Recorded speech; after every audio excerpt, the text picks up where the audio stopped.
Welcome to the Restitutor Orbis channel, and today we're going to be conducting an exploration of Old World Scotland, the Greece of the North. The term Greece of the North comes from calling Edinburgh Athens of the North, because supposedly there was a lot of neoclassicist architecture that's established in Edinburgh.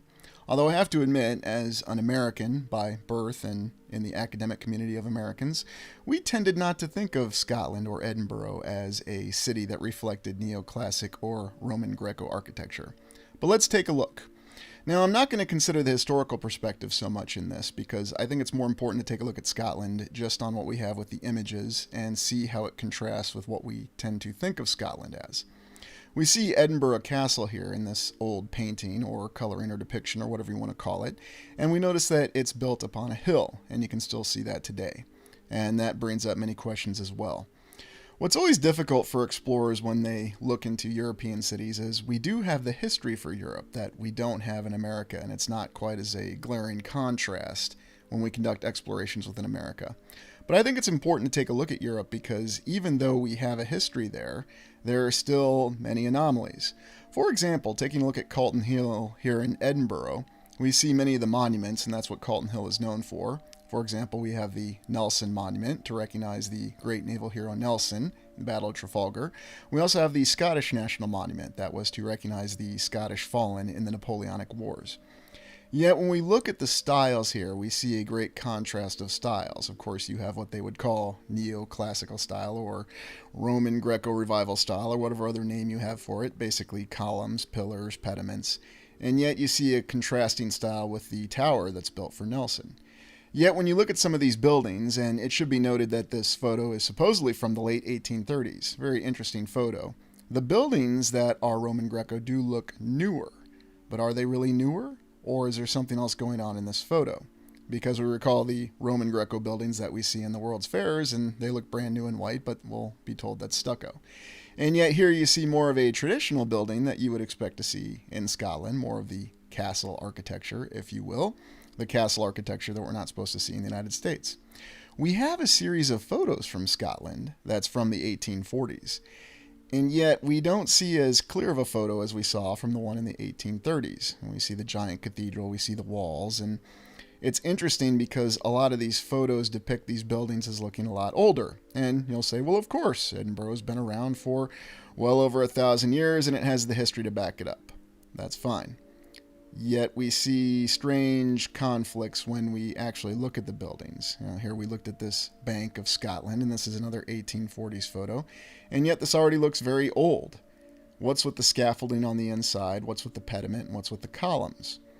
And we'll be told, well, it's because they burned a lot of coal back then. There was just a lot of random dust. The climate was different, and therefore it explains a lot of the strange weathering that you see in these photos. And also the quality of the photos was poor. Yet when we contrast that with the first photo that's supposedly earlier than these 1840s photos that we see, it's very odd. And also when you consider the fact that many of these monuments to different authors or heroes of the Enlightenment, which is what Edinburgh was recognized, because Edinburgh was a city that was recognized for representing the Enlightenment at the time. It's very interesting because it's not something that a lot of historical circles, especially in United States academia, which I did work in for many years, really talk about. And we have a different view of Scotland in the United States. Yes, it's a very beautiful place. You have the lochs and, pop culture. People always refer to Highlander or more currently Outlander. What is it with the landers in Scotland? I don't know. But Scotland's much more than a place where fictional characters named Jamie suffer immensely. And here in this photo, you see the conflicting architectural styles. Here you see this beautiful street that looks like it's very well paved with bricks.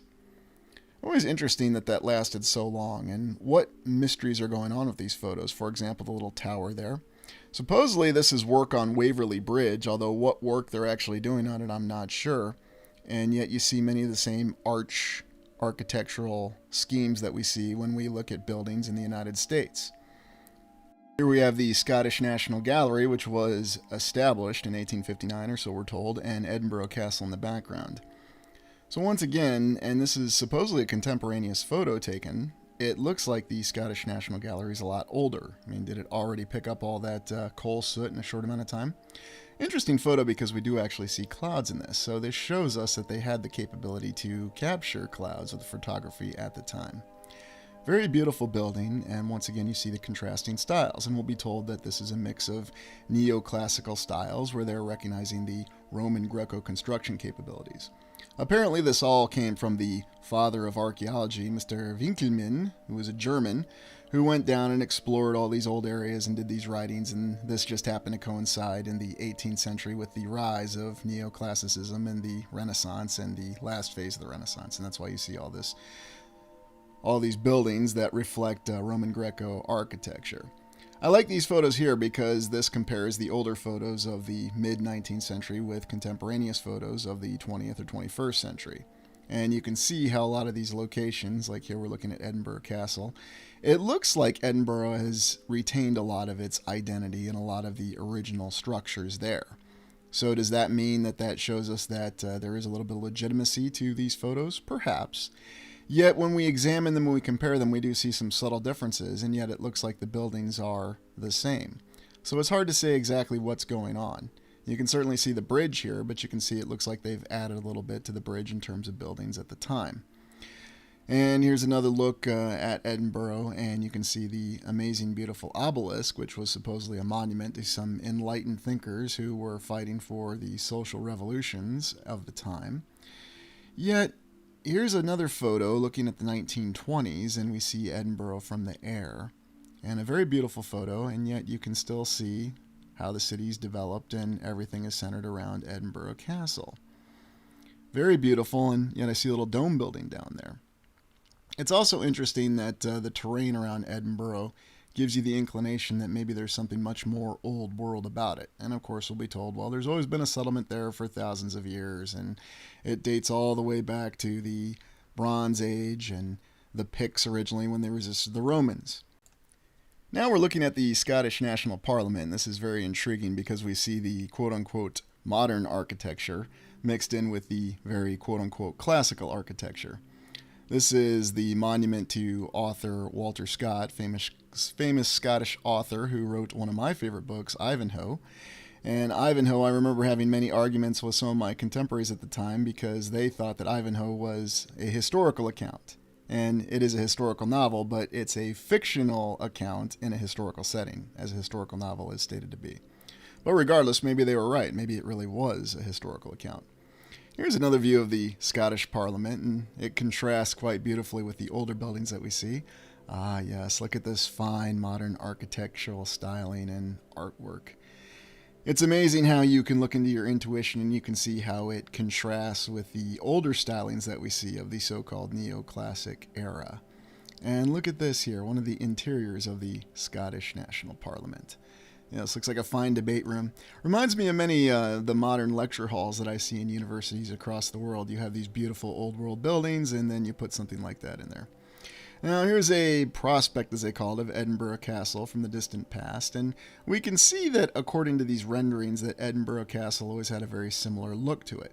Although we're told that Edinburgh Castle was built slowly over a period of 1,000 years and slowly augmented, as would make a lot of sense with any castle, and it's the main building feature, and really it's the main terrain feature of Edinburgh. It's fascinating how with a lot of these old world cities, you always seem to have a large terrain feature or a large hill, and of course, well, it's the most defensible terrain feature, and that's where you'd put a castle on. Yet conversely, modern military and even military minds from the time would tell you that fixed fortifications are a monument to the stupidity of humanity. So I guess we're just supposed to accept the fact that people always relied on fixed fortifications even though they thought they were foolish. Look at the beautiful dome there in the foreground with some of the pediments on top of it. And here's where you really see the great amalgamation of architectural styles within Edinburgh. It's as though we have all these elaborate explanations to try to give us an idea of why we have these contrasting architectural styles in these cities. And of course, people will just say, well, you had these amazing settlers who could do these amazing things in the United States, and in Scotland and Europe, you'll be told, well, they had all the time in the world to construct these amazing edifices. Beautiful view here inside of Edinburgh Castle. I like the arch right there and some of the block work, and then of course the turrets. Now, when exactly was this constructed? It's hard to say. You've got a lot of history to go with it. Here's a statue of Robert the Bruce and William Wallace, the two great national heroes of Scotland, although supposedly these statues were added in 1928, 1929. Fascinating to me that they weren't already in existence in the castle. But here you see some of the amazing block work, and who knows if that sidewalk or roadway was constructed at a later time. Yet it's standing up very well. Was there any renovation done to it, or when exactly was it constructed? That's always the difficulty that you have. And here we have a stained glass window depiction of St. Margaret, a Scottish queen from the 11th century. Now, people ask me, do I think that just because we believe that a different civilization may have constructed this castle, does that mean that the history doesn't apply? Well, the reality is the history can still apply because it could be overlapping timelines, it could be alternate realities, or there could be a lot of inserted time. That doesn't mean that the history that we're given didn't happen in some fashion. But it could mean that there are different alterations to it, or that things are mixed and matched. We just don't know. It's hard to tell exactly what happened even 100 years ago, let alone 1,000 years ago. It goes along with why the mainstream seems to want to add more time to the timeline and add more distance when we consider the concept of space, because when you have more time and more distance, you can pretty much contrive anything. I think that's the same story when it comes to the account of history. So I'm not meaning to be dismissive of Scottish history, American history, or whatever city we're considering. It's just something to keep in mind that you can be told different accounts of certain things, and there may be truth mixed into them. There may be a lot of truth mixed into them, but that doesn't mean that it's total truth. The beauty of Edinburgh Castle is that we see a lot of advanced construction styles. And of course, it doesn't seem odd that there's a castle in Scotland. It seems odd that there's castles across America, but it doesn't seem odd that there's a castle in Scotland. But what if the real reason we're told that is simply to keep us from asking questions and to look in more detail on what we see in these amazing structures? Because you'll see advanced construction techniques and all this, but you're just supposed to overlook it because they had more time to construct it, according to the mainstream account? Ah, yes, Mons Meg, one of those amazing 15th century bombards that they have sitting up in the castle. Doesn't that just look like that's something that's easy to wheel around, and doesn't that ammunition look like it's something that's very easy to transport? I always enjoy it when defenders of the mainstream account love to tell us that logistics was not a problem back then, and apparently it wasn't. I mean, they were able to build these amazing buildings and lug around these gigantic cannons or bombards with ammunition. I always found this interesting that here we have a modern gun that's firing off the 1 o'clock opening of the castle. Let's move back to Calton Hill and examine some of the monuments that still stand there very beautifully today. Calton Hill being the main hill where many of the monuments were built and established or founded, depending on what account that you look at. And I love this little artistic rendering of what Calton Hill looked like in the distant past, maybe 18th century, 19th century, depending on which account you're looking at. I like how you see buildings back there, and what exactly is going on here? Well, it looks like everyone's just having a grand old time, and here you'll see the Nelson Monument, and this was a monument that was built to Lord Nelson, the victor in the Battle of Trafalgar, and of course the Napoleonic Wars is an interesting account, as is the War of 1812. But for some reason, Nelson didn't get a neoclassical monument. What's the actual design on this? This almost looks like the classic castle design monument. So why not give something neoclassical to Nelson? Was he not worthy of it? I'm not exactly sure. But it's a beautiful tower, and it's holding up very well today. And believe me, I don't mean to denigrate the contributions of Lord Nelson if the Battle of Trafalgar did happen as we're told, or if it happened when we're told, or in the reality that we're told. Regardless, we can see that it's a very beautiful and advanced structure, regardless of which architectural style that we're told it's constructed with. I like the little sphere on the top of it. It's always the issue because we consider the original photographs that we have of Edinburgh, and perhaps that's what's really interesting about it. Now, this is the Scottish National Monument, and this is considered a bit of an absurdity by some because this was supposed to be a much more elaborate structure, but they just were incapable of building it at the time for a variety of reasons. Who knows what the real account is, but it truly stands out. This is the Dugald Stewart Monument right here in the foreground, and of course Dugald Stewart being a Scottish philosopher, he gets a neoclassical monument. Love those pillars right there, and it's amazing how you have this little structure right there, and yet then you contrast that with some of these other views that you see. You've got the Walter Scott Monument in the background there, and then you've got the obelisk there, which is another monument. So it's hard to say exactly what's going on when we have this contrasting architectural style. And now you're looking at Regent Terrace, which is part of Calton Hill Extension, and of course you see the same architectural stylings as part of this terrace. Very intriguing. And I even like the old brick street there. Yes, the Edinburgh Bank of Scotland, where we have our domes and more of our classical pediments there above the windows, and a very conflicting style of architecture that's still very beautiful. I say contrasting architectural styles because you see three major architectural styles in that picture. And now the Edinburgh City Chambers, originally built as the Royal Exchange in 1760. Very interesting that the 18th century was when they had this neoclassical revival, if you will. How exactly did everyone know how to build these buildings? They just looked at the remnants in Athens and Rome and said, yes, we have architects who can be experts on this. We have builders who can quickly build this. Well, they supposedly built this at the Royal Exchange in 1760, and you see the pillars, you see the same architectural styles that we see with the pediment and the columns that we see in many buildings across the United States and in other locations that we've looked at. So how exactly did they spread the knowledge on how to do this so quickly? Was it really just that easy? And then the other question I have is, if it was that easy to do in 1760, then why aren't we doing it now? And here we have the statue of Alexander the Great taming his horse, another example of Scotland looking like Greece. I really wonder why is it that a place like Scotland, which has a very strong sense of national pride and national identity, would be so keen on having statues of Alexander and references to Greece.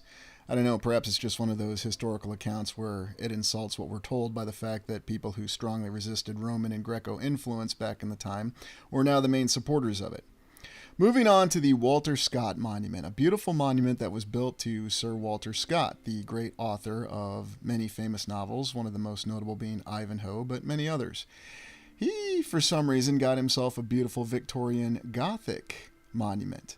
What's also interesting about this monument is that it's the second largest monument dedicated to an author in the world, the only larger one being in Cuba to Jose Marti.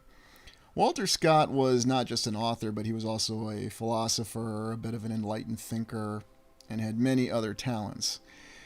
What's interesting about the building, or the structure of the monument, whatever you want to call it, is the fact that it does not reflect the neoclassical or the Roman Greco style. And here's the Jose Marti monument in Cuba, which is the only one that's larger. Now, is this something that we built, or is this something that a different civilization built? Hard to say, but it was built in the 40s, and that's kind of that overlap time, which we're going to be doing a live stream about this Saturday. But back to the Scott Monument, we see the beautiful detail on it. Supposedly, many great characters from his novels are featured on this beautiful monument. And we have the usual story that there was a competition between different architects, and the architect who won was afraid that because of his lack of qualifications, he wasn't going to be selected. Yes, here we have the beautiful eagle, bird of prey creature, and the Gothic ornamentation, which is why it gets that style title. It's Victorian Gothic. And as if all this beautiful decoration and 200-foot tall Victorian Gothic tower wasn't impressive in and of itself, you also have spiral stairways on the inside of it, so you can ascend to the top and look out at great panoramic views of Edinburgh. I really wonder how they were exactly able to design and build this at that time. I mean, just think, this is the 1830s, 1840, and this just happens to go with many of the incredible pictures that we have. And this particular monument really stands out for a variety of reasons, but once again, there's always more of a story when you look on the inside of it. You see very impressive construction techniques and very exact construction techniques. We have many accounts of the stonemasons struggling with a lot of the fine dust when they were supposedly forming the stones that went into this very beautiful monument. And here is the statue of Walter Scott himself with his dog by him. And of course, the statue always seems to be something, and I know I might be suggesting something that will offend some people, and that's all right. If you're offended, let me know in the comments. We'll get over it. But I wonder if the statue was added to the structure as it existed later, because we have this supposed construction photo, which looks completely washed out, where we supposedly have some scaffolding on it. So does this really prove anything? No. But as we always say, photographs don't necessarily prove anything because they can be taken at any time. Now, this is supposedly a photo of the stonemasons working on it in the 1840s. And isn't this a very exact and detailed photo for the 1840s? Where's all the blurring? Where's all the difficulty that we normally see? What exactly is going on here, and could that be anywhere? Here's a photo from the 1997 miniseries of Ivanhoe starring Stephen Waddington, Kieran Hines, Susan Lynch, and Victoria Smurfit. It was a great adaptation of Ivanhoe, and certainly something I can recommend. And now let's move on to the beautiful St. Giles Cathedral. The official account will tell us that St. Giles Cathedral was founded, yes, they use that term there, in the 12th century. Why is it we can't say that it was actually built? Why do we have to say founded? You have a couple extra centuries here of history. You can't use it to say it was built, it was constructed, it was founded. On the interior, you see the same gorgeous construction details that you see in many other cathedrals. And I also want you to keep in mind the cathedrals that we just looked at in the United States, because St. Giles is a good baseline cathedral to look at. You see many of the same construction techniques. Now, of course, we'll be told that this is the Gothic architectural style because it's an amazing cathedral and a church. Edinburgh, Scotland. And they build this beautiful church, and yet you still see some strange images in the church, as you always see in all churches or cathedrals or basilicas or whatever they're titled as or called. It is a gorgeous and impressive building. We have the time that they could have constructed it, and yet we see the same architectural stylings. Now we'll be told that the architects in the United States just simply copied this style. But this isn't neoclassical, this is Gothic. Well, the churches all have to look alike, I guess.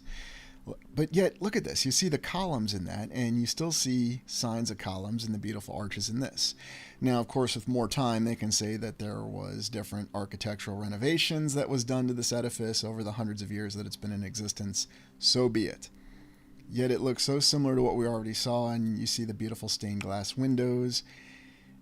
And yet it's just baffling because not only does it set a baseline for how things are supposed to be, according to the mainstream account, it's also an incredible contrast with what we see that was done in the United States. Remember that we had some churches in the United States that were told were constructed in 3 years, and then we have the Washington National Cathedral that we're told took, what was it, about 70, 80 years. In any event, why is it some churches take hundreds of years, others only take a few, and others take a few decades? It's just another contrasting account. How could there be such variance in the construction abilities? And remember, they originally built this incredible cathedral before the Industrial Revolution. So for people in the comments section who want to say that the Industrial Revolution explains everything, no, I don't really think it explains much of anything at all, especially considering that the timeline variances within the United States cathedrals was well after the Second Industrial Revolution. Maybe we'll have a digital revolution, as we call it, soon. And look at this beautiful detail here with a little face up there by the arches. See, those are the kind of little stylings that you see in there that, what are you going to say, that was carved, that was done back in the 12th century or in the subsequent centuries since then? This is a doorway that supposedly doesn't exist anymore, and it was part of the original doorway from the 12th century, although I don't know for sure, conflicting accounts, but it's very beautiful. And yet you see columns that look like they're columns that could be from the quote-unquote Roman Greco style. Here's a photo of the reopening of the cathedral, and it looks brand new from the 1880s, if the dating on the photo is to be believed.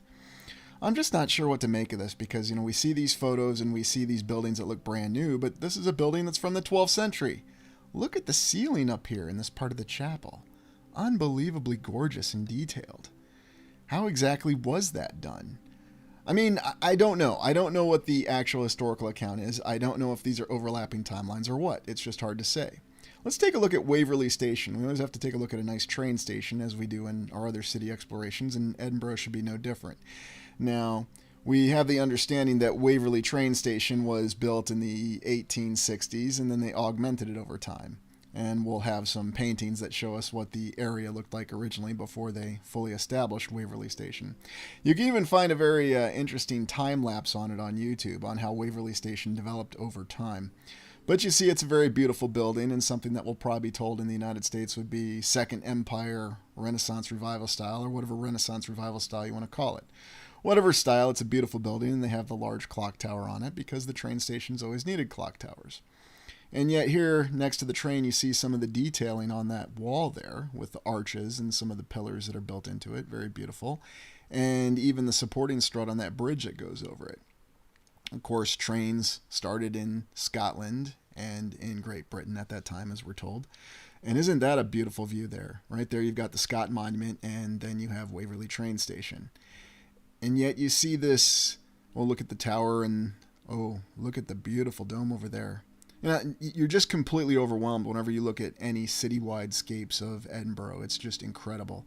It's almost as though it's some sort of amalgamation nexus point in time with these conflicting styles. But there's Waverley Station right there, and you can see just how large this facility is. And here's a closer look at the building. And this reminds me of the Mitchell Building in Milwaukee, something that was built in about the same time frame, the 1860s. So does this really prove anything, or could this be some other building from some other time? It's hard to say. And here you look at the old black and white photo, and you can see that many of the same styling cues were there. Now, what date is this photo from? I'm not sure. I can tell you what the dating on the digital file says, but does that prove it's from that time? No, absolutely not. And then looking on the inside of this gorgeous Waverley Station, and look at this beautiful dome and the ceilings. And again, it's the same architectural style that we're seeing in the United States. Yet separated by an ocean, separated by many other details, many other expertise and architects. Was everybody replicating this at the same time too because it was so easy? It's hard to say. Yet here you see the little bit of what looks to be a castle wall there to the right, and you contrast that with some of the other buildings in the distance. And now looking again at the interior, and yet we can also see more decorative details on this. And why do you need these decorative details on a train station? It's as though every train station needed to be beautiful and gorgeous. So while you were sitting there waiting for your train, you were just completely taken away by the architectural stylings. And what would a modern train station look like? Well, just look no further than the modern Amtrak and see what that has to provide you. This is beautiful. And this is, again, something that was all from the 19th century. And compare and contrast it with the other train stations that we've looked at. What are the similarities and what are the differences? That's where we have a difficulty in explaining what the theories behind this are, because why would everybody build train stations that look the same? Now we move on to Surgeons Hall, built in 1832, houses the Royal College of Edinburgh Surgeons, supposedly. Very beautiful building, and of course they get a neoclassical building because, they're surgeons, because you need to have beautiful columns to indicate that it's the headquarters of a surgeon's hall, and a pediment, of course. Again, the conflicting style, and yet why do they call Edinburgh the Athens of the North? Or, as we've just decided to call Scotland, the Greece of the North? Because you have buildings like this, because you have a statue of Alexander. The interior of this building is just as impressive, because here you have the pillars on the inside and the beautiful skyline, or skylight. Now this has obviously been renovated and modernized, but you can still see the original architecture. I like how they hang up the little banner next to it, next to those old columns. So what's exactly going on here with this kind of a building? 1832. And I still wonder how all these architects became instant experts in classic Roman Greco architecture. Now to the new college. This is a part of the University of Edinburgh, which houses the School of Divinity, or the Theological Studies. And of course, maybe saying divine act might be the best way to explain how a building like this came about in the mid-19th century. They say it was founded around 1845, but who knows? This is the quad, and you look at this unbelievable beauty, and yes, I think divine act would be a very fitting explanation for this. I would just love to see how they built this. And yet, like many other colleges and universities across the land, we see the same beauty and styling and size and magnitude, and as though they had all the time in the world to do all the detail that they wanted to in a university that studied theology. I thought we'd take one final look at the Bank of Scotland, because these conflicting architectural styles, I think, sum up Edinburgh very nicely. What's really going on here? It's hard to say. Is the historical account correct, and that's the reason why we have these conflicting architectural styles? Or is there something much more going on? And we'll close out the exploration by taking a look at the photo of the exposition in Glasgow in 1888, and look at the beautiful buildings there. And I'm sure those were temporary buildings, and they had to tear those down as soon as it was done, but it's quite impressive nevertheless. And then they did another one in 1901, because the one in 1888 apparently wasn't sufficient enough. Isn't it fascinating that there were world expositions that were going on simultaneous to the other world expositions that were going on all over the land at the same time? And they all managed to do these temporary beautiful buildings. Here's the interior of one in Glasgow. So what do you think? Let me know in the comments about Scotland, Edinburgh, and these incredible buildings and these conflicting accounts and architectural styles that we have. Is there something more elaborate going on? Well, thank you for joining me. Please like, comment, and subscribe.